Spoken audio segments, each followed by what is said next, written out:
Assalamualaikum warahmatullahi wabarakatuh. Alhamdulillahi rabbil alamin. Wassalatu wassalamu ala asyrafil mursalin wa ala alihi wa ashabihi ajma'in. Apa khabar semua ya? Lama kita tidak bersiaran dan tak tahu kata-kata dengan kekangan masa, sibuk dan sebagainya.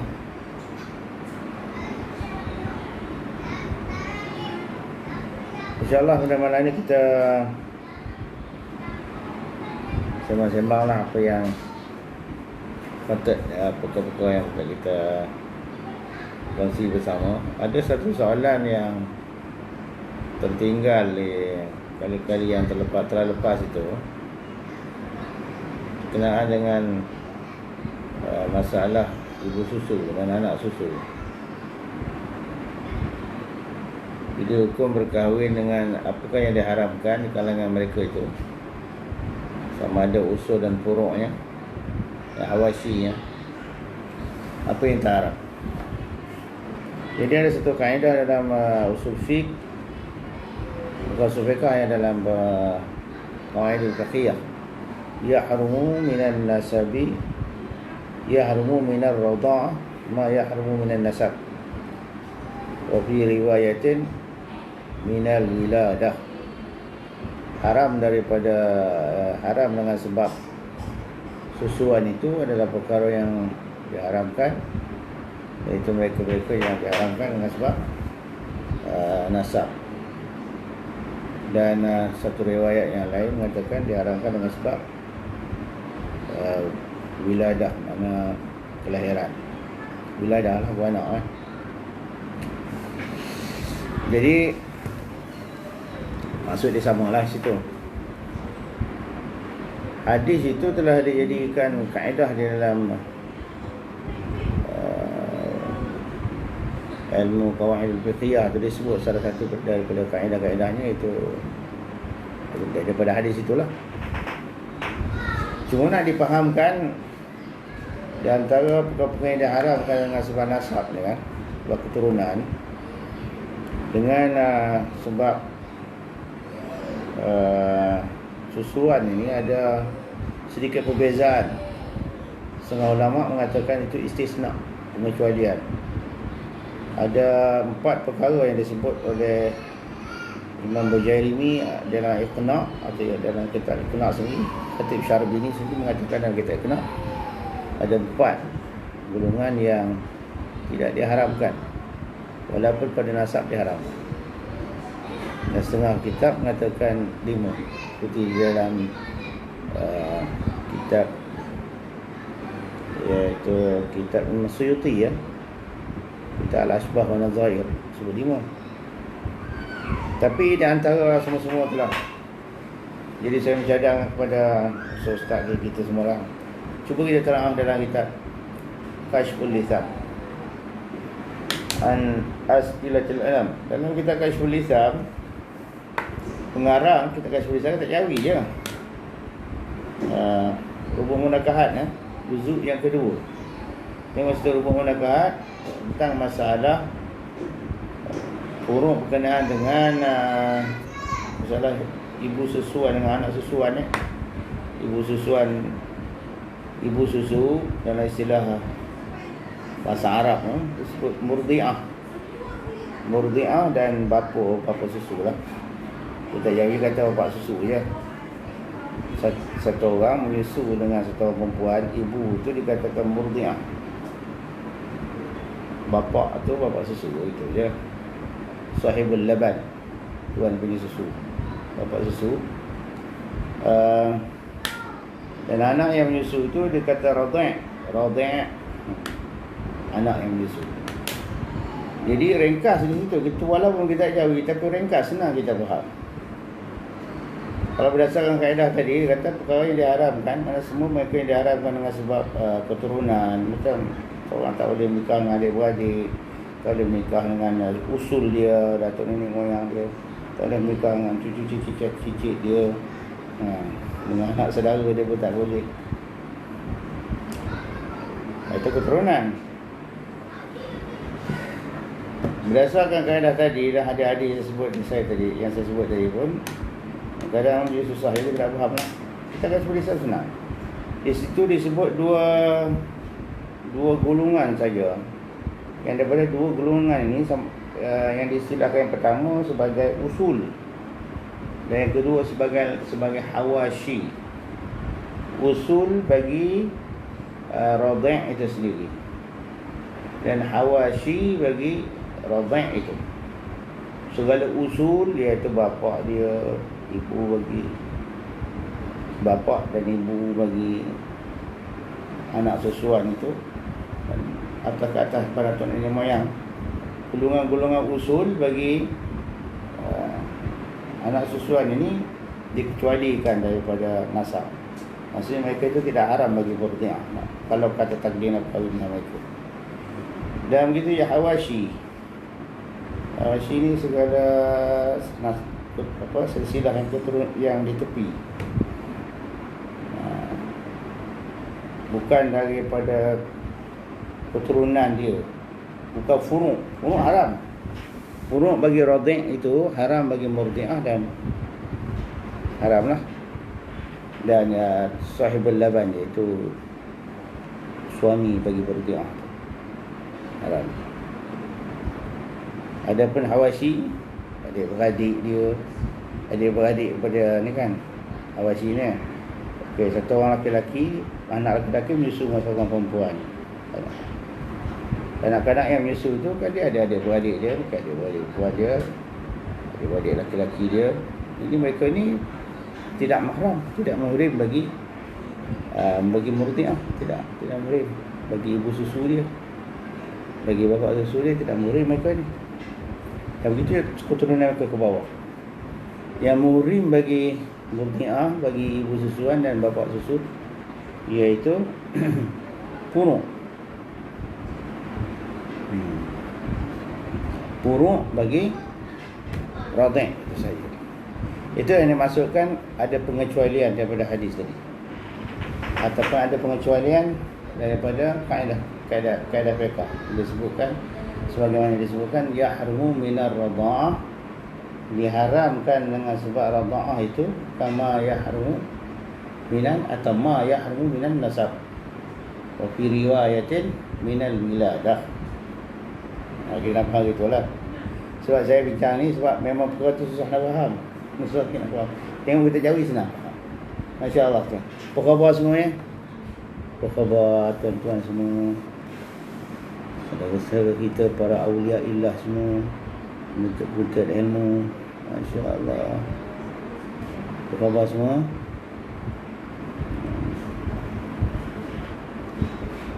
Muhammad Ikramullah semua okey.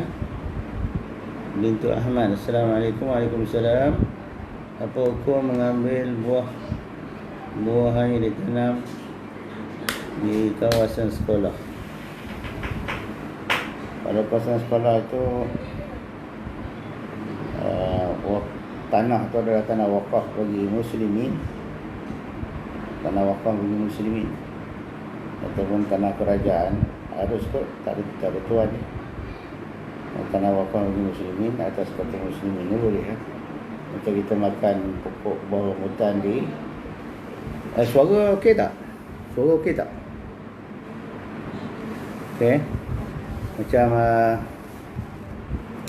pokok rambutan kan yang tumbuh di tanah kuburan, makbarah, tanah wakaf kan. Dia buah rambutan durian, buah tanah kubur. Tergugur, boleh mari kita makan. Boleh je. Orang kampung berdulu berbubut. InsyaAllah boleh minta Ahmad ya. InsyaAllah. Kecuali kalau sekiranya madrasah atau sekolah itu pemilik individu tanah tu kan, itu milik tuan tanah lah.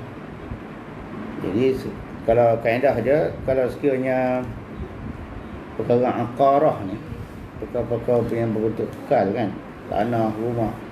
Kalau satu orang tu beli tanah contohnya, dalam tanah tu, penjual itu dia tak sebut apa, entah pokok-pokok yang tumbuh di atas tanah. Saya dalam akad dia kata saya jual lah tanah 10 ekar ni pada tuan sebanyak harga ribu juta ke. Dan dia tak ada sebut dalam akad tu dikecualikan pokok ini 2 rian itu, tak ada. Tak ada sebut dalam akad. Maka segala apa yang ada atas tanah itu, pokok rambutan ke, durian ke, bangunan-bangunan ke, apa juga jatuh pada milik pembeli. Boleh ya? Tapi kalau sekiranya ada pengecualian dalam jual beli itu, maka masih pemilik penjual lah. Milik penjual. Masalah sekarang kalau tanah-tanah kerjaan, melainkan kalau tanah-tanah wakaf tu ada nazir dia, dia buat syarat bagian-bagian, itu atas syarat. Sekarang biasanya pokok-pokok yang tumbuh tanah kerjaan ni mana ada syarat apa pun, tanah wakaf pun. Oi, kalau ada soalan apa juga yang boleh kita kongsikan bersama, insyaAllah. Apa khabar Ifdi, sihat ya? InsyaAllah, Alhamdulillah. Suara okey, Alhamdulillah. Okey. Sungai bertani okey ya? Masya Allah. Ada apa lagi program yang boleh kita kongsikan? InsyaAllah bersama pada malam ni. Kebetulan ada sedikit masa untuk kita sama-sama. Ada banyak soalan yang saya terlepas hari tu kan. Jadi saya tengok sikit lagi. Sementara kita tunggu.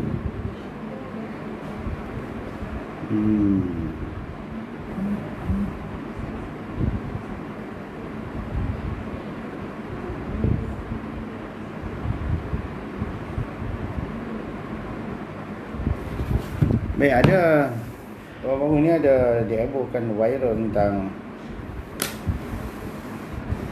sedikit masalah fiqh tentang cabut rumput di kubur. Boleh tak boleh?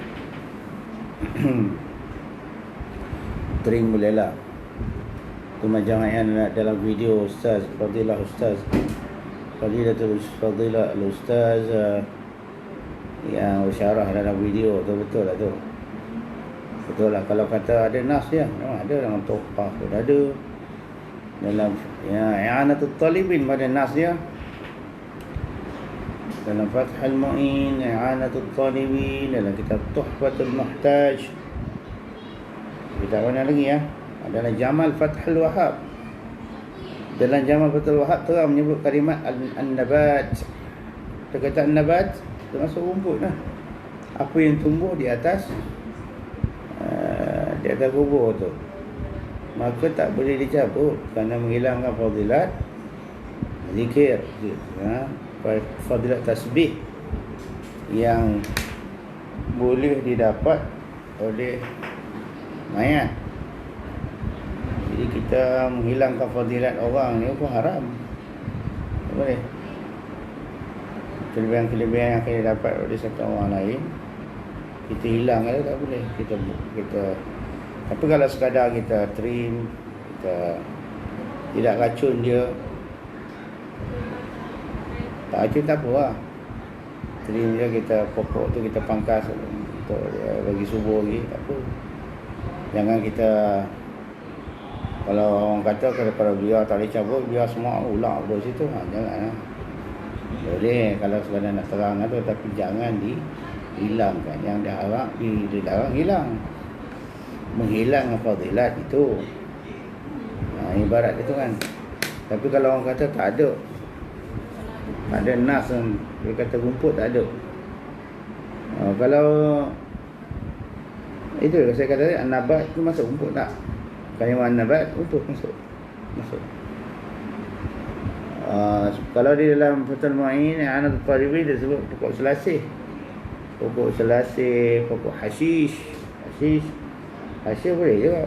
Hashish tu masuk juga mana rumput, walaupun dia ada satu jenis spesies rumput yang khas lah hashish ni, tapi dia jenis rumput juga.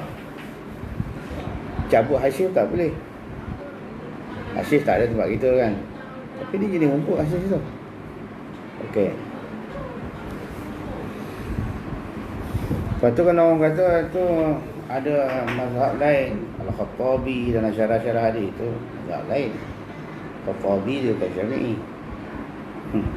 Fik mazhab kita ada. Tak boleh. Jadi kalau kubur-kubur, saya syorkan janganlah kalau nak trim, kalau nak terang kubur, jangan sampai dicangkul. Rumputnya dah tumbuh. Rumput yang tumbuh tu jangan cangkul lah. Jangan cangkul, jangan racun. Asalkan ada lagi perdu rumput tu lagi, dia boleh tumbuh. Kita siram air, nanti dia tumbuh. Baju-baju dia tumbuh. Tak ada takut lah. Pokok tu masih hidup. Mana masuk situ, makna tasbih tu. Kalau dalil, dia kata dasar qiyahkan kepada hadis yang asal tu lah. Hadis berkenaan dengan jaridah tu kan. Lepas tamar tu yang sahih. Pembahasan tu panjang. Kalau orang tak nak percaya tu masalah lain. Mazhab kita ada. Kalau orang kata lama-lama panjang cerita tuan. Jadi Ibn Hajar Al-Haytami, Ibn Hajar Al-Asqalani, dan kitab-kitab besar mereka itu membincangkan. Maknanya boleh dikiaskan, sah dikiaskan perkara itu semua kepada maka soalah di asal hadis ya. Masya Allah. Ustaz Hanafi Muhammad Nasir okey. Ustaz Nasir, apa khabar? Alhamdulillah. Nak tanya, lelaki tak solat jemaah kat masjid, itu fardu kifayah, sedangkan kat masjid dah ada imam. Bila siap dah buat tuntutan fardu kifayah, adakah kita tak pergi itu berdosa? Lelaki tak solat jemaah di masjid fardu kifayah, sedangkan kat masjid ada imam bila siap. Sekadar fardu kifayah selesai lah, tak ada berdosa tu. Fardu kifayah ikut takrif dia kan, ikut takrif dia selesai lah, tak ada berdosa.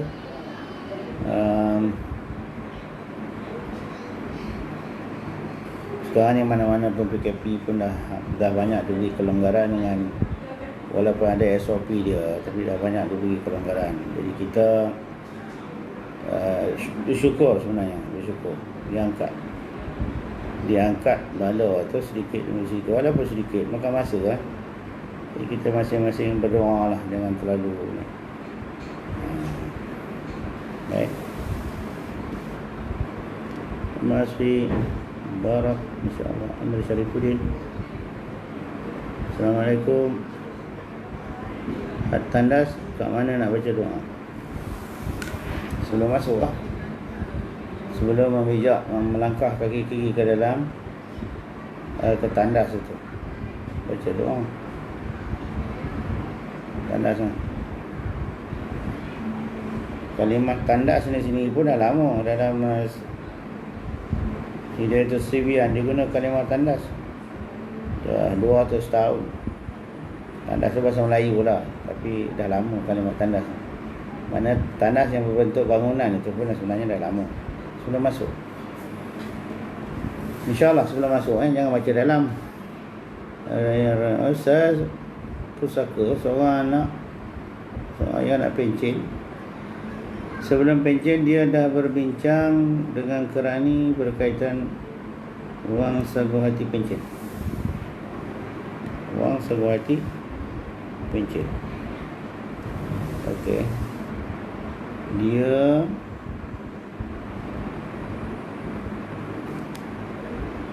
Dia dah bagi-bagikan kiraan wang sagu hati pencen itu, tapi belum sempat dapat, dia pun meninggal. Wang sagu hati tadi dapat lepas dia meninggal. Adakah dia perlu bagi ikut perancangan arwah atau bagi ikut faraid? Okey. Tapi wang sagu hati itu memang confirm dapatnya masa dia masih dalam kandungan ayah. Kalau nak ikut wasiat ni, dikatakan wasiat lah. Dikatakan wasiat, melaksanakan wasiat,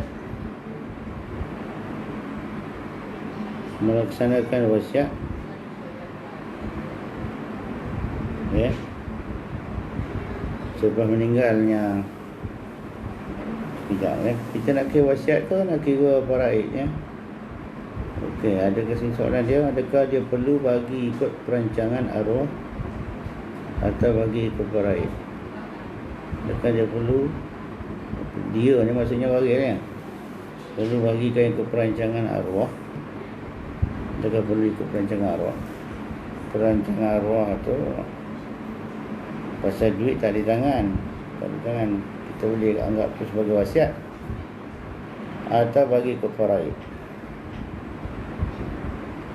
Bagi wasiat tidak wajib atas ashabul furud untuk melaksanakan wasiat. Sunat je lah. Mereka boleh pilih kalau nak ikut cara wasiat tak apa. Selalunya ni bentuk wasiat kan. Atau yang bahagian faraid. Kalau nak ikut faraid, kita persetujuan. Tapi nak buat wasiat ni semua kena setuju. Ashabul furud yang lima golongan itu mesti semua setuju. Tidak ada yang bantah.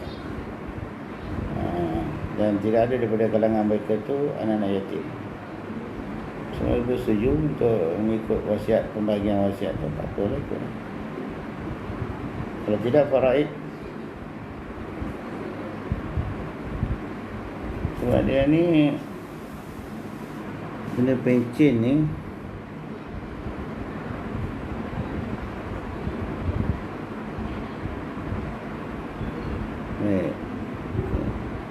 mungkin ada perbezaan di antara imbuhan pencen dengan KWSP lain kan. Pencen ni lain. Kalau boleh Ustaz tolong jelaskan sikit macam mana dia ada wasiat ke tak wasiat, ada lafaz wasiat ke tidak. Baik, Muhammad Nasir dan soalan tentang hal poligami. Katakan hari pertama adalah giliran isteri pertama, bolehkah suami pada siangnya singgah sebentar rumah isteri kedua itu untuk melakukan hubungan jima? Terima kasih Syekh atas jawapannya. Singgah untuk katakan hari pertama dengan isteri pertama, bolehkah dia singgah sebentar ke rumah isteri kedua? Isteri kedua ke isteri ketiga, singgah sebentar untuk masuk dan hantar barang tak apa, tak barang. Tapi untuk tidur mabit tak boleh, untuk tidur mabit. Tapi yang kata giliran tu pada sebenarnya pada malam hari. Jadi sebab nak boleh tengok kitab Matlaul Badran. Kalau siang tak apa kot. Malam tak boleh tu. Okey. Singgah untuk hantar barang boleh. Waktu malam tak boleh tidur, tak boleh mabit. Jima, soal jima tu selalunya jima ni waktu malam kan. Tak boleh lah kalau malam. Pada siang mungkin lah kot. Okey, Hasnizam Abu Bakar. Assalamualaikum Tuan Guru. Dia duk bilang tasbih zikir waktu khatib baca khutbah hukum ni tak bagus tu. Zikir dalam hati tak apa. Zikir dalam hati tak apa, kecuali ada je setengah daripada guru ulama yang berzikir juga. Pasal dia alasannya kerana tak dengar, tak ketahuan apa yang dibaca oleh khatib tu tak jelas. Mereka berzikir dan sebagainya baca. Ini sudah fiqh kan. Baik. Iman Muhammad, semoga dipanjangkan umur. Amin. Murahkan rezeki, beri kesihatan yang baik. Amin. Muhammad Ikramullah. Assalamualaikum Ustaz. Waalaikumsalam. Tanya, apa hukum jika kita kerja food panda, kita ambil makanan di kedai non-Muslim untuk dihantar kepada pelanggan, tapi kita tak tahu apa isi dari bungkusan itu? Food panda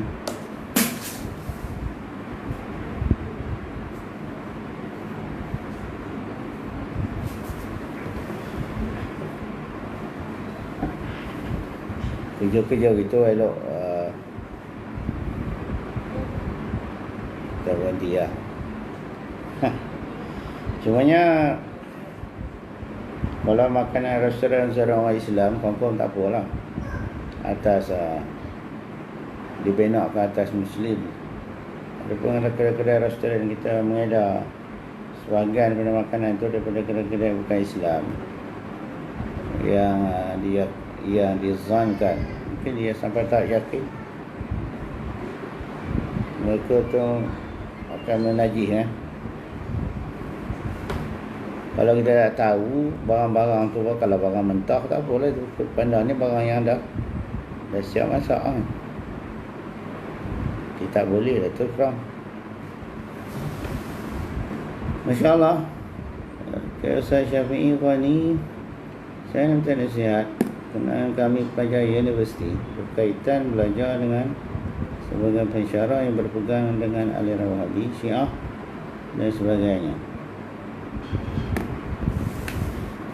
Dah duduk di universiti, nak mengelak macam mana? Kita tak ada nak memilih fakulti yang dipilih, yang diperuntukkan kepada kita, itu saja. Terima ialah cuma atas kekuatan pahaman kita sendiri. Di samping kita banyak juga bertalaki kepada aliran Ahlussunnah wal Jamaah, yang Asy'ariyah, Maturidiyah, yang Sufiyah. Jangan tinggal pengajian talaki ya. Jangan tinggal, belajar. Nak berguru pergi ya, sekadar kan. Dan tak semua, mungkin juga ada perkara yang boleh kita ambil manfaat daripada perbahasan, perbincangan, ilmu-ilmu yang mereka sampaikan. Itu penapisan untuk kita sendiri ya. Tak begitu. Boleh, tak ada masalah. Itu atas kekuatan kita. Muhammad Nasir Zaman Huri. Kalau Tuan Syekh, nak tanya lagi, betulkah ada istilah ibu bapa derhaka kepada anak? Tak pernah dengar apa. Dan bagaimana anak nak buat? Apa pula bapa derhaka ke anak? Dan bagaimana anak nak buat itu khidmat sekiranya ibunya dan bapanya yang tidak menunaikan tanggungjawab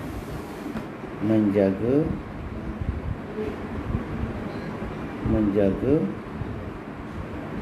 anaknya waktu ketika dulu.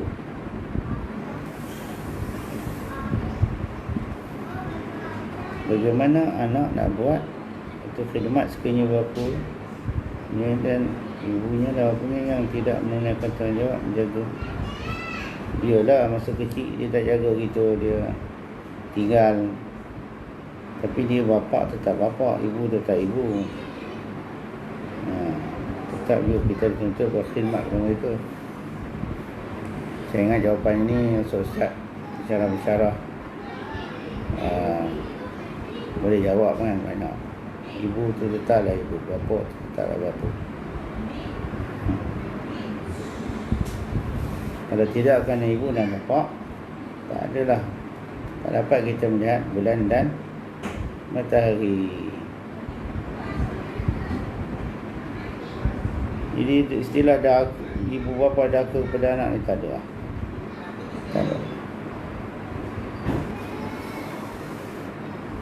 Derhaka kepada Tuhan adalah la ta'ata li makhluqin fi ma'siyati khaliq walau abun walau ummun walau abun. Tidak ada taat kepada makhluk pada derhakakan pencipta, sekalipun ibu, sekalipun bapa. Itu masalah lain. Tapi bapa tu tetaplah bapa, ibu tetaplah ibu. Tentang dia memerintah, dia suruh kita derhaka syirik ke Tuhan, itu tak boleh ikut. Itu saja. Syafi'i Khani, waalaikumsalam ya Ustaz. Apa khabar labuan ya? Semoga Allah memurniakan rahmatnya kepada Ustaz. Amin. Barakallah. Nazir Ghazif Al-Qadir Assalamualaikum. Betul Ika ada dengar sebagai Ustaz kata nak mengajar hikam mesti sudah sampai nafsu mutmainnah.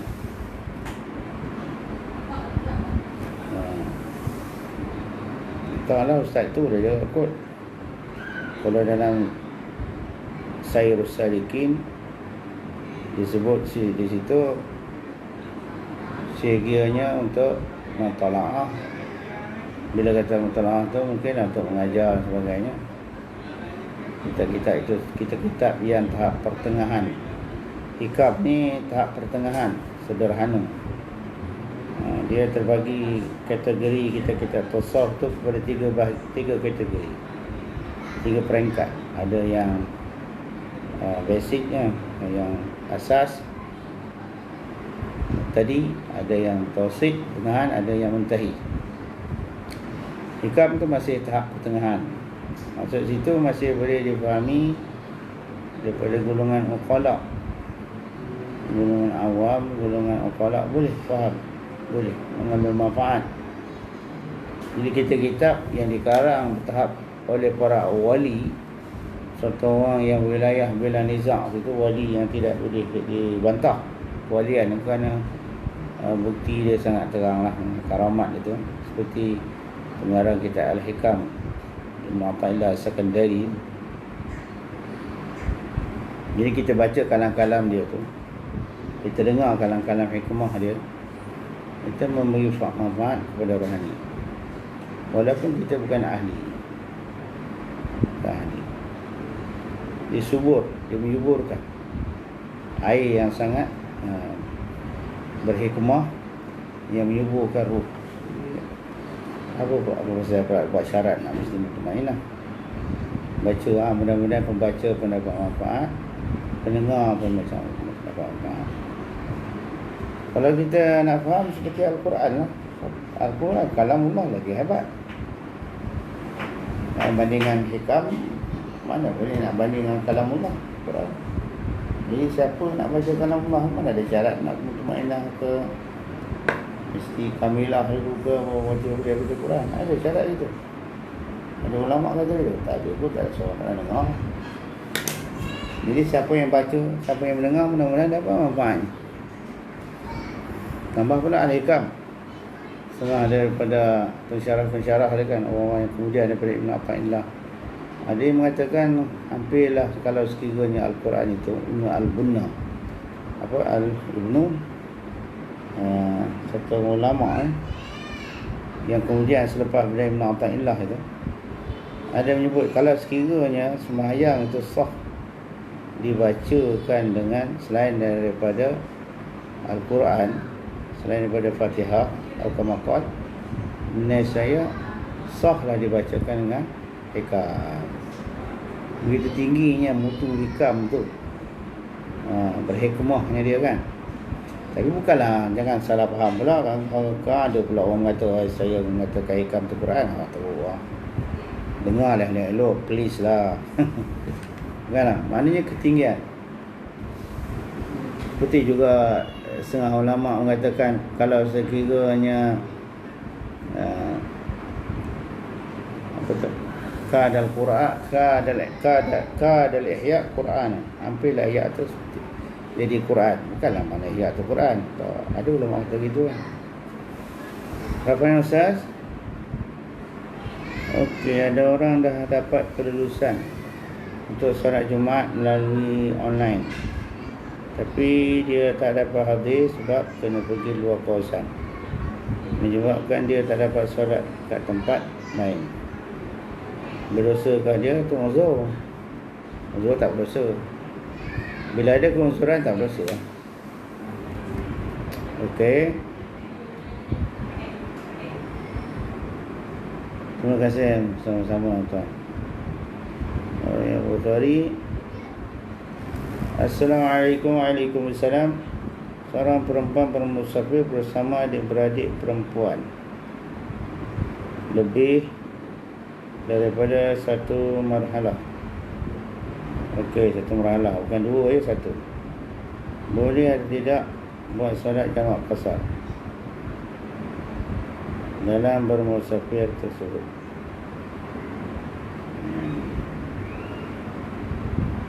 Boleh. Dia bukan satu nasihat. Yang cara tentang safar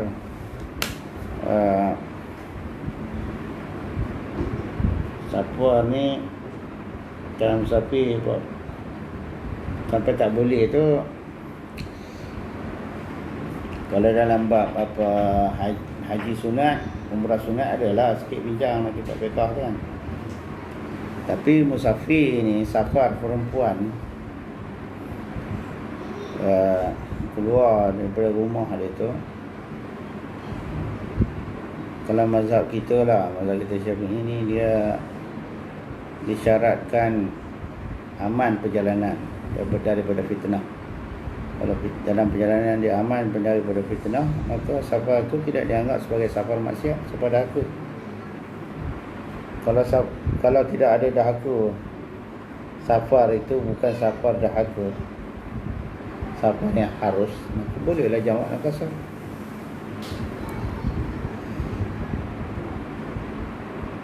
Baiklah.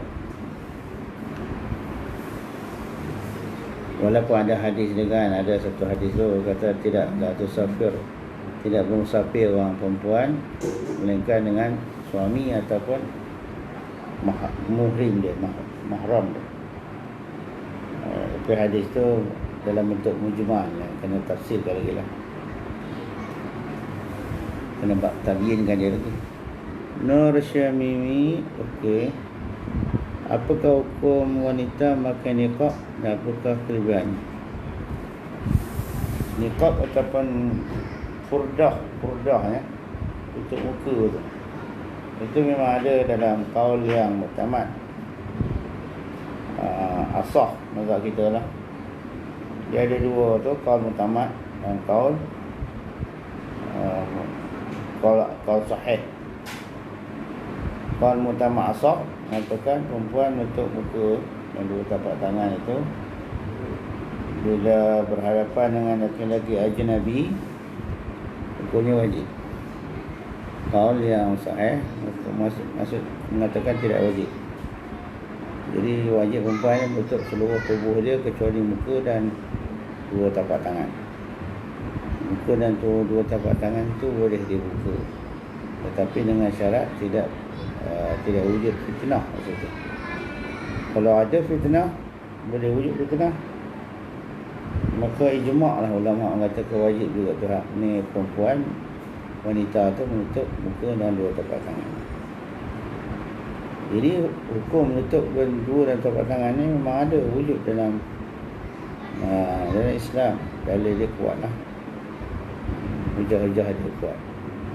Jadi sama ada hukumnya sunat, kalau kita tak wajib tu sunat lah, ataupun wajib. Betul. Atas alasan tu lah. Tapi kalau atas alasan untuk pakai mask tu, kalau lain tu kesihatan, masalah kesihatan. Jadi ditanyakan begitu ya, apakah hukum wanita memakai niqab dan apakah kelebihannya? Kelebihannya Quran sendiri, Tuhan sendiri menyebut kelebihan perempuan yang menutup aurat tu kan. Demikian itu lebih supaya mudah, lebih dikenali. Orang tahu ni. Kalau dalam zaman dulu, setengah-setengah ulama mengatakan bila mana seorang wanita itu menutup mukanya, lebih dikenali dia sebagai orang perempuan yang hurriyah, yang merdeka. Sebab hamba-hamba dilarang untuk menutup muka.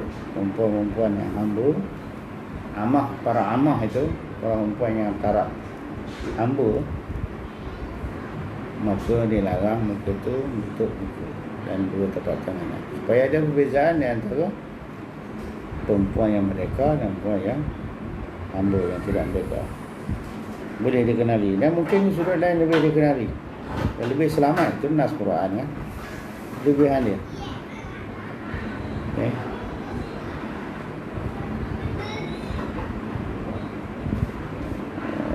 Ustaz tadi ya, apa tadi? InsyaAllah sekarang berapa jam? Ada soalan lain?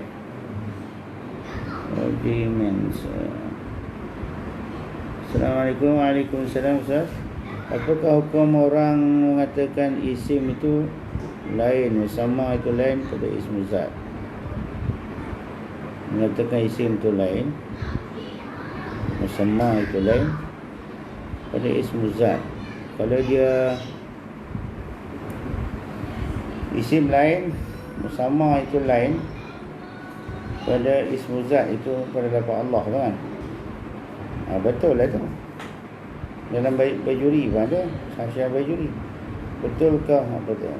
Cuma yang masalahnya, siapa yang berkata isim dan musamma, mangkala ismu, siapa yang berkata isim, Imam Syafi'i mengatakan siapa yang mengatakan isim itu adalah ain musamma, maka orang tu mubtadi' bid'ah, ahli bid'ah daripada kalam, ahli kalam siapa kita. Sebab perbahasan ni panjang, sebab akidah, kerana asas-asas akidah golongan Mu'tazilah, mereka itu menafikan sifat. Itu sebab tu mereka kata isim tu ain musamma, sifat. Jadi zat Tuhan tu tak ada sifat-sifat. Mereka kata kudrat, iradah, ilmu, hayat, sama, besar, tak ada. Kita Ahlussunnah wal Jamaah, Tuhan tu dia zat dan dia ada sifat. So dia tak boleh kata isim tak ain musamma.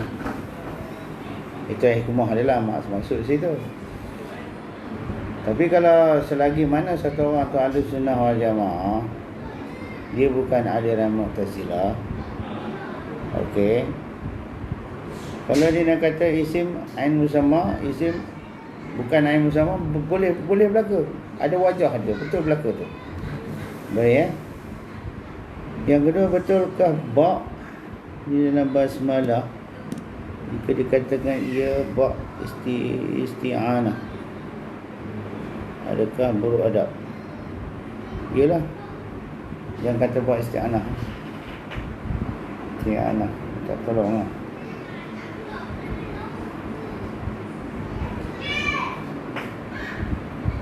Tapi kalau menurut ilmu wada', isti'anah ni dia dalam mustaq. Bila kata mustaqat kan, bila kata mustaqat, perkara yang daripada kalimah mustaqat tu isti'anah kan, isti'anah mustaqat lah, apa yang pecah-pecah bertasrif kan. Jadi setiap mustaqat tu dia ditakwili. Bila kita takwil dia atas tujuan bagi orang cakap macam mana. Boleh ya? Benda ni kata begitu, kata begini, kadang nak kena tengok je. Betul kita semua elok-elok kuat sikit belajar ilmu alat. Jangan pada dengan nahwu sorab mengajilah banyak sikit. Mantik tu bagi dalam sikit. Kita nak berdebat dengan golongan-golongan yang luar Ahlussunnah wal Jamaah, nak munazarah. Berdebat dengan munazarah tu, berdebat tu menjadilah nak menang. Itu tak boleh lah. Munazarah ni mencari kebenaran. Okey. Jadi kalau munazarah, ada munazarah, satu syaratnya mesti ngikut tariqah mantiqiyah, kena ikut mantik. Syarat dia kalau tak ikut mantik dia tak jadi munazarah. Okey. Jadi banyak sikit mengaji mantik bagi kemah-kemah mantik. Tah mantik tu tak kemah-kemah mantik tu mengaji lah maqulat. Kemah-kemah maqulat tu mengaji munazarah. Dengan pada matan munazarah aja biar banyak sikit. Maqulat dengan padan dengan matan maqulat je. Matan maqulat kan. Kalau asyarah, buat aja asyarah-asyarah mengaji banyak. Barulah sedap. Okey. Mulia, masya-Allah. Nur Nazli, apa khabar? Nazli Sarawak. Assalamualaikum. Waalaikumsalam. Adakah berpakaian hitam bagi muslimah atau sunnah? Ya. Confirm. Dalam tafsir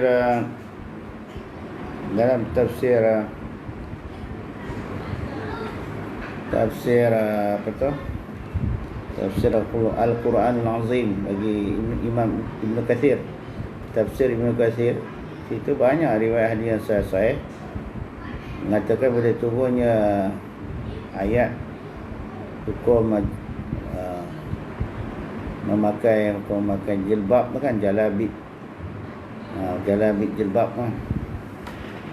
Maka para sahabat di kalangan wanita, para sahabiah mereka itu daripada jauh nampak macam gagal hitam tu, ramai mereka berkelubung dengan pakaian jilbab itu, kainnya warna hitam. Jadi siapakah yang lebih faham tentang makna Quran kalau dibandingkan dengan isteri-isteri para sahabat Nabi yang berlaku di zaman Nabi? Jadi kalau nak kata sunnah dah tu. Yang kira lah hadisnya kalau dari riwayat Siti Aisyah dan sebagainya. Okey. Kenapa ada soalan gitu tentang pakaian hitam bagi perempuan ni? Tanbihus sibyan, bolehkah bersolat ketika mendengar nama Nabi ketika khutbah? Ini pun satu soalan yang menarik. Boleh je. Kalau pergi sekali-sekala cuba kita pergi berziarah ke Singapura, ke Masjid Bukit Timah. Tuan Habib di situ ketika berkhutbah, jemaah dia bila sebut Nabi Muhammad sallallahu alaihi wasallam satu masjid, sebut nama sahabat Abu Bakar radhiyallahu anhu satu masjid. Itu amalan itu sebenarnya ada warisi pada orang dulu, tak ada dalil dia. Lepas tu ada dalam kitab fiqh banyak. Lepas tu bolehkah selawat? Boleh ya. Walaupun kita khutbah, selawatlah. 517. Cuma di Malaysia ni amalan tu sudah sangat, bila kata-kata hapus, melainkan mungkin ada setengah tempat saja. Kita tak tahu apa sebab yang jadi hilang begitu. Tak tahu apa sebab. 517 itu sudah sini. Syekh Muhammad. Okey, Assalamualaikum. Waalaikumsalam Syekh. Syekh Iman Muhammad, adakah dimakruhkan kepada lelaki untuk memakai pakaian merah secara penuh dari kepala hingga kaki? Saya ada mendengar Ustaz menyatakan demikian. Terima kasih Tuan Guru. Jadi pakaian ni dengan warna-warna yang lain tak ada makruh. Lain pada putih tu tak makruh, boleh pakai. Cumanya kebanyakan muazzabah Nabi SAW memakai pakaian warna putih. Kebanyakan. Mereka kalau ketika safar Nabi, adalah di riwayat yang ada di hadisnya yang mana Nabi memakai pakaian berwarna. Warna apa tak apa. Serban warna hijau boleh, warna putih ke hitam boleh. Warna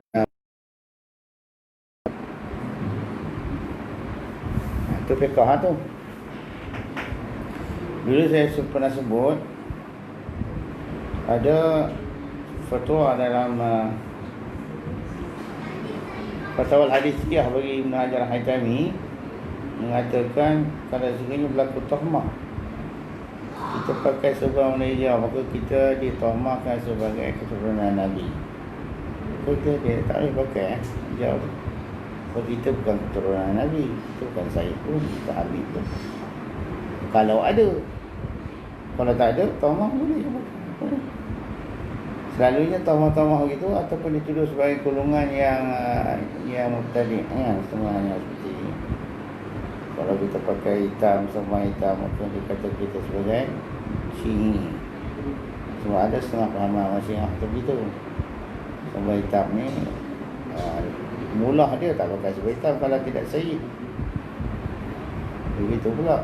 Jadi kita kalau dituduh sampai pakai serba hitam jadi sebagai kubu Syiah pula, jangan pakai lah. Sebab ada tahmah situ. Kalau tidak ada masalah tahmah, tuduhan-tuduhan begitu, anggapan-anggapan yang buruk itu, maka diharuskan pakailah, nak pakai merah apa semua. Tapi dibanyakkan memakai warna putih itu terbaik. Kita ikut yang banyak lah, itu lagi baik lah. Sorban putih, baju putih. Adakah yang dimakruhkan kepada lelaki untuk memakai pakaian lelaki? Ya.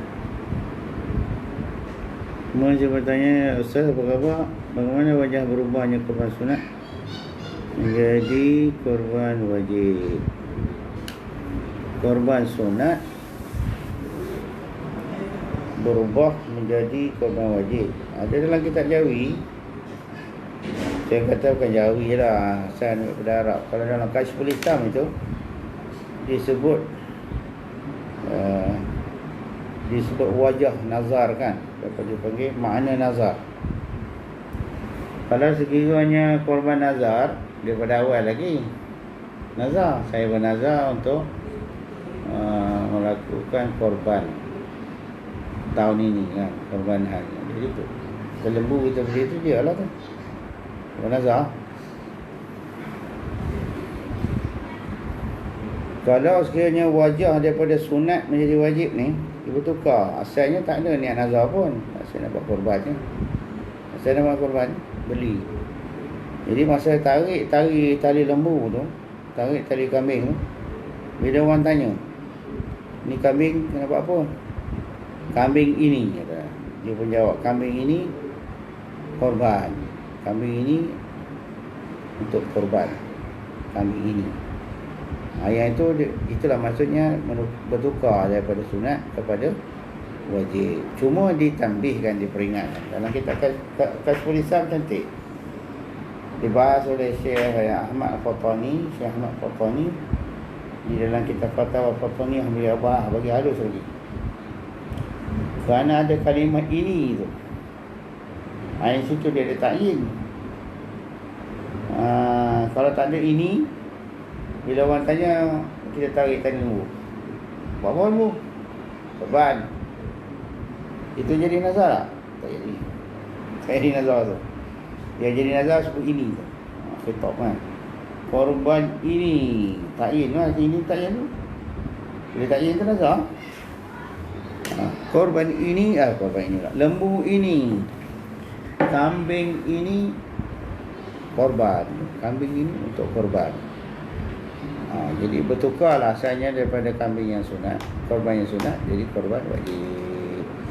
Jadi oleh sebab itu, maka berhati-hatilah Pak Haji semua yang nak buat korban, janganlah jawab seorang barang pada orang tanya. Orang pun patut padan lah, dah pergi seorang masjid ke tempat korban, dah tahu lah, orang tanya buat apa. Seorang tanya lah kan, takut tersilap jawab. Ingat mana salah tu kan? Mana yang jadi korban, mana jadi tidak.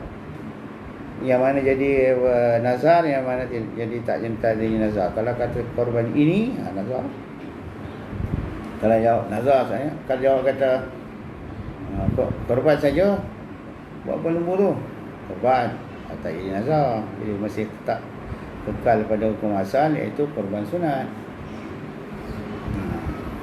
Jadi pakcik-pakcik janganlah dia tanya sangat.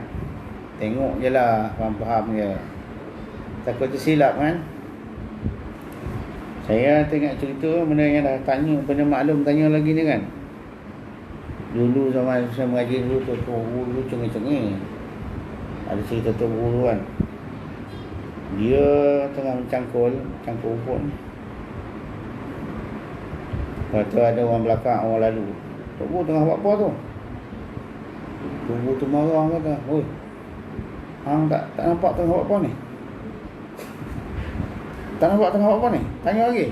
Allah tak guru, tak guru. Dulu tak tahu tanya lagi. Boleh Ustaz ya? Jawab lebih kurang itulah Ustaz. Asalkan faham sudah lah ya Ustaz ya. Ulul albab. Okey, tanbihus sibyan. Apakah hukum basuhan najis? Hukumi menggunakan mesin basuh sedia ada sekarang. Ada kata suci tanpa belasan. Saya dah jawab banyak kali dah masalah ni. Mesin basuh yang ada ni kena setting dia. Kalau sekiranya penggunaan air yang keluar masuk tu sampai tahap pada adatnya boleh menghilangkan bau rasa dan warna najis, Yang keluar tu nak bersih. Suci lah dia. Sebab setting tu kan rasa. Konsep dia sama seperti kita menyucikan pasu-pasu. Kalau dalam ibarat kita lama, kita tak jauh je kata kita nyucikan pasu, menyucikan botol, jebur sebagainya kan. Plastik ke, apa tu, mangkuk, menyucikan periuk, macam mana cara kita cuci.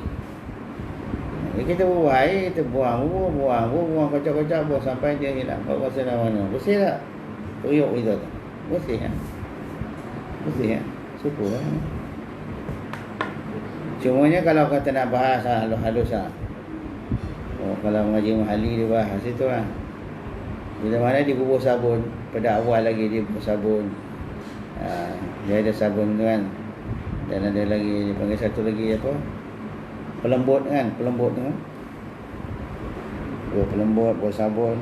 Lepas tu cik Swiss tu keluar air tu. Jadi dia katakan sabun sendiri menutup. Dia sebagai dia tutup, dia cover. Ada perbincangan tu dalam ahli tu, dia cover najis tu. Dia tak suci najis, dia cover najis. Tapi perkara tu kalau tengok parti dia berlaku khilaf juga. Jadi kita jangan ambil perkara susah lah. Ambil yang ini dah umum balwa macam tu. Bagaimana dia kalau masih dalam persekitaran dalam mazhab ada khilaf-khilaf itu, kita ambil yang kata boleh lagi, dia tak kira begitu.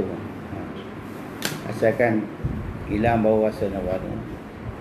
Oleh kerana tambah pula bila mula-mula dia buang dia sabun dulu, lepas tu masuk air baru. Berapa kali pula air baru tu, buang lagi air baru, buang lagi.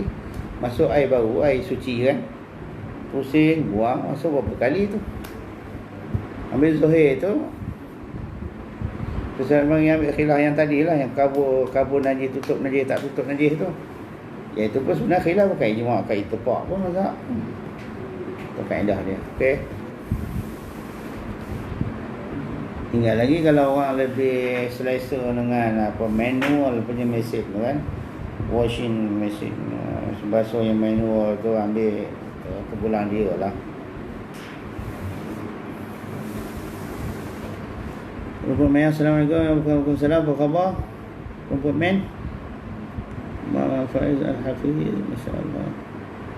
Terima kasih, barakallahu fikum. Sama-sama ya Ustaz. Alhamdulillah jelas pemahaman atas nas dalam Kashful Lisan. Masya-Allah ya Ustaz ya. Alhamdulillah kami di sini sihat. Amin. Doakan saya sendiri ya. Tuhan doakan Ustaz. InsyaAllah mudah kita boleh bertemu di Labuan lagi. Masya-Allah, rindu Labuan. Simi Rasulullah, masya-Allah. Ustaz.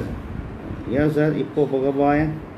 Lama tak punya. Sekarang ni berada di Negeri Sembilan ke? Masih lagi di Pahang. InsyaAllah minggu depan insyaAllah saya balik ke Negeri Sembilan. Masih di Pahang lagi. Ada sikit lagi ya. 7. Assalamualaikum Ustaz, saya nak tanya, sah tak nikah tanpa wali? Maksudnya pernikahan itu dilakukan jauh dari wali dan tanpa pengetahuan wali. Jauh dari wali itu kalau lebih daripada 2 marhalah, maka tugas menikahkan itu adalah wilayah ammah, wilayah sultan yang dilantik, wali yang dilantik oleh raja di kawasan itulah. Kalau ada wilayah dipanggil wilayah wali hakim, wali hakim lah. Jangan menikah sendiri, menikah tanpa wali dengan manakala menikah sendiri tak ada siapa kata sah. Kita tak bincang masalah khilaf mazhab tak, cuma tak sah, tak boleh. Kalau menikah pakai wali juga, tapi wali hakim, dia keluar kawasan lebih 2 marhalah, wali hakim di kawasan itu boleh lah, sah lah nikah tu. Soal lagi tanpa restu ibu bapa tu soal kedua lah. Nanti pandai-pandai settle sendiri ya. Saya cakap ni sekadar di sudut hukum. Adapun di sudut yang sampingan itu side effect dia itu lain. Okey. Kalau sebenarnya contohnya kalau orang menikah di Siam contohnya. Siam dia ada beberapa tempat yang telah diperakui. Cara tempat tu ya, jangan menikah orang pokok, wali-wali orang pokok kita tak tahu. Adakah dia tu telah dilantik oleh waliul amri di negara tersebut? Bila mana wali-wali hakim yang tidak dilantik oleh waliul amri tak sah nikah. Wali pokok boleh. Itu yang kerjaan sini tak lagi tu. Saya cakap ni bukan untuk mengalahkan orang menikah orang negara lah. Ini ikut betul-betul lah. Prosedur itu bagus.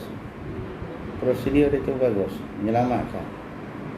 Yang kita ingat, boleh je sekadar luar kawasan boleh je menikah. Yang nak tahu juga wali itu ada tauliah atau tidak. Penting. Sebab ni kuasa menikahkan ni memang kuasa raja, kuasa pemerintah, wali ulam beri. Memang. Kecuali kalau wali mujbir tu bapa datuk di sini tu saya tak caralah, aku tak bahas tu. Okey, boleh faham ya? Okey, maaf insya-Allah. Jelas tuan guru baru terima kasih sama-sama tampil sedia. Syazwan, masya-Allah tuan Syazwan, apa khabar Syamsul Kahar? Masya-Allah. Apa pendapat ulama berkaitan harta sepencarian dengan hukum fiqh al-'adatu muhakkamatun? Harta sepencarian ni memang ada dalam kitab fiqh itu. Suami mati meninggalkan isteri, tapi harta tarekah tu sebenarnya harta peninggalan suami itu masa mereka hidup berdua dulu, mereka sama-sama mencari, sama-sama berusaha. Contohnya kata berniaga, kerja sama-sama berniaga lah, sama-sama mendapatkan harta tu. Suami dan isteri tu 40 hidup sama-sama meninggal suami. Jadi sebahagian pada harta tu kalau ada bukti dia, jadi sebahagian pada harta tu tak boleh dianggap tarekah. Sebagai harta tu milik isteri. Bagi dua dulu. Kalau ada 2 juta, 1 juta tu tak boleh dibagi faraid, tak boleh. Ada 1 juta tu lagi yang difaraidkan. Difaraidkan, hukum faraid lah, kaedah-kaedah faraid bagi harta pusaka. Begitu juga dalam kes perceraian. Perceraian kalau sekiranya betul ada bukti suami dan isteri itu memiliki satu syarikat sama kan, dan saham yang sama, masa mereka masih bersama, bercerai. Jadi sebahagian daripada itu satu pencarian kena bagi serah dari isteri, sebahagian tu lagi yang milik suami. Dan masalah kena bagi muta'ah itu soal lain, itu dah nampak kahwin. Jadi harta sepencarian ni memang ada, sebenarnya ada. Untuk dia ada. Muka main saya dah pindah rumah, 5 minit rumah. Okey, dia rumah lama. Okey, insyaAllah.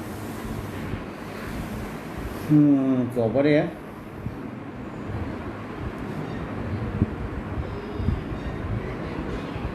Lama saya tak dapat.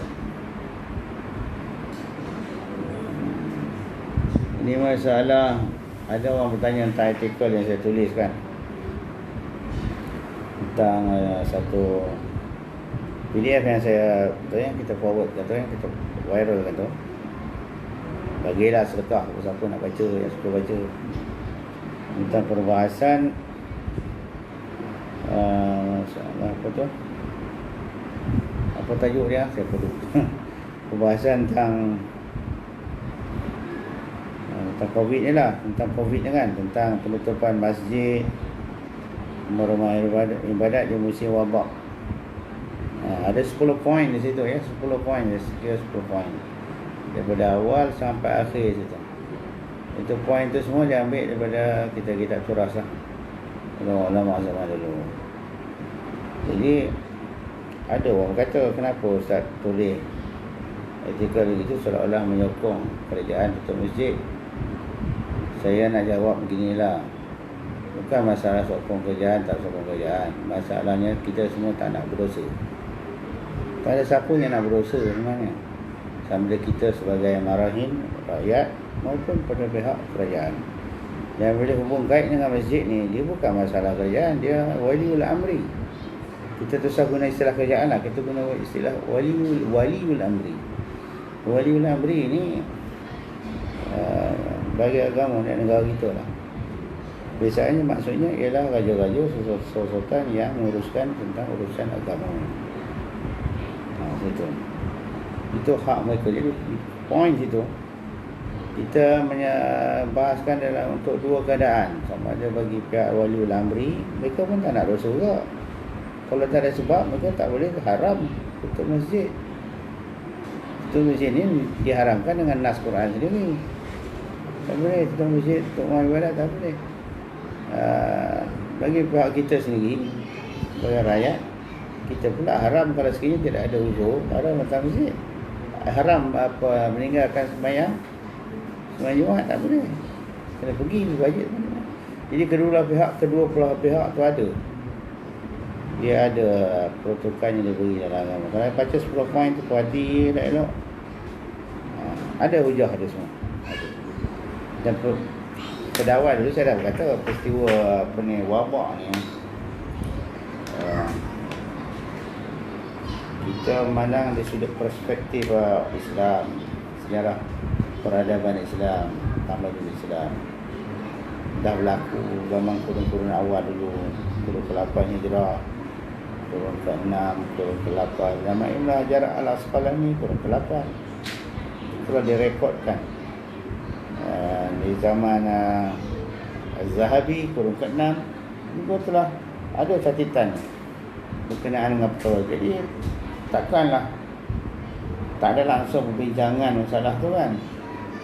Jadi Ibn Hajar Al-Asqalani ini menyebut dalam kitab beliau Badrul Ma'un fi Fadli Ta'un, kata al-ijtima', kalimah ijtima' tu terang. Ijtima' tu adalah bid'ah pada ketika musim wabak penyakit berjangkit. Dan Zahabi mengatakan di zaman kurun ke-berapa itu satu peristiwa besar, masjid-masjid dikunci di Andalusia ketika itu kerana penyakit-penyakit. Siapa yang mengunci masjid? Orang ramai, bukan pemerintah lah. Pemerintah Islam zaman tu kunci masjid. Perempuannya JKK, jatuh pasal masjid kunci. Memang tahu tak waliul amri bagi masjid tu, tak ada orang datang masjid berapa lama. Itu dah berlaku.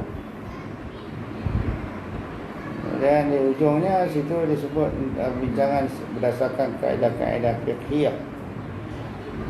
Kalau sekiranya SOP je bagaimana kan, uzur dan uzurnya atau apa, zaniyah ke wahmiyah ke waham ke, risiko-risiko jangkitan tu sama ada peratusan dia tinggi ke sikit ke, semua ada. Itu hak telah diberi kepada pihak pemerintah. Jadi saya tulis tu sebagai rujukan mana-mana lah, siapa yang berasa patut nak pakai boleh tengok kan. Terima kasih insya-Allah atas penjelasan. Masya-Allah. Okay, seterusnya satu lagi soalan ya. Bolehkah seorang suami yang zahir dilihat tidak pernah beri nafkah zahir seperti wang ringgit kepada isteri, kemudian isteri mati, harta seperceraian boleh dituntut oleh suami sepenuhnya? Tidak pernah beri nafkah. Okey. Zahirnya tidak pernah beri nafkah kepada isteri, seperti wang ringgit kepada isteri. Okey. Bolehkah suami yang zahir dilihat tidak pernah beri nafkah zahir seperti wang ringgit kepada isteri, kemudian isteri mati, harta seperceraian bolehlah dituntut oleh suami sepenuhnya. Tak boleh, tak boleh sepenuhnya, tak boleh.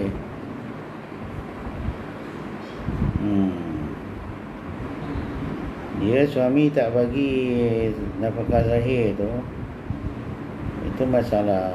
Tak bagi nafkah sudah, bila dah mati, meninggal dunia isteri, kalau sekiranya harta betul-betul harta pencarian, kena ikut kaedah faraid juga. Bukan boleh milik suami semua, kata tak ada. Kalau kaedah faraid, kalau sekiranya isteri itu ada mempunyai anak,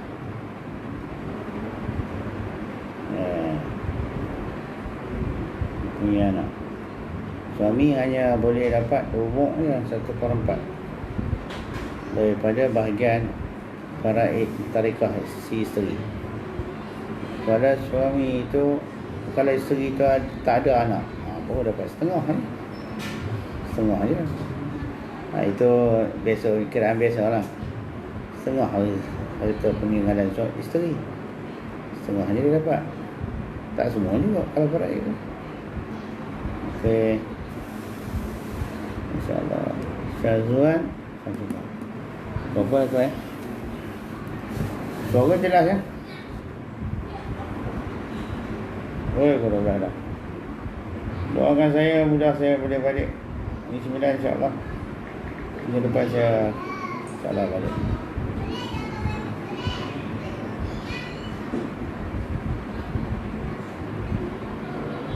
InsyaAllah kita jumpa lagi. Kita bertemu lagi di lain masa, di kelapangan. Esok insyaAllah berangkat ke Terengganu beberapa hari dan terus ke Kelantan. Esok hujung minggu balik ke Negeri Sembilan. InsyaAllah. Doakan saya, Allahumma jammilna bil afiyah, Allahumma akrimna bit taqwa, jammilna bil afiyah wassalamah, insyaallah. Amin ya rabbal alamin. Assalamualaikum warahmatullahi wabarakatuh.